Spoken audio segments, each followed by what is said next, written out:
Hello friends, welcome back to our channel trending IPO. நேற்று ஐபிஓன்னா என்னென்னு பார்த்தோம்.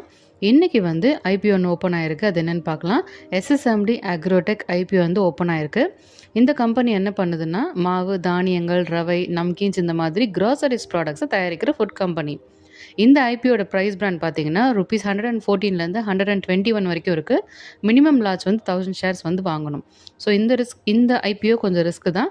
பட் எதுக்குன்னா, காசு மோஸ்ட்லி பிஸ்னஸ் எக்ஸ்பேண்ட் பண்ணுறதுக்கு, கடன் கிளியர் பண்ண, புதிய பிளான் செட் பண்ணுறதுக்காக இருக்காங்க. ஸோ க்ராசரிஸ் டிமாண்ட் இருக்குனாலும் எஸ்எம்பி ஐபிஓவில் ரிஸ்க் இருக்குது. So high risk people try பண்ணலாம். பிகினர்ஸ் கொஞ்சம் கேர்ஃபுல்லாக இருங்க. ஐபிஓ அப்டேட்ஸ் வேணும்னா ஃபாலோ பண்ணுங்கள். இன்றைக்கி ஓப்பனிங்கில் எஸ்எஸ்எம்இ ஒரு பெருசாக ஒரு க்ரோத் கிடையாது. ஸோ நம்ம வெயிட் பண்ணி பார்க்கலாம். இன்னும் 2 days இருக்குது. ஐபிஓ அப்டேட்ஸ், மார்க்கெட் நியூஸ் எல்லாம் தொடர்ந்து வேணும்னா சேனலில் ஃபாலோ பண்ணுங்கள். தேங்க்யூ.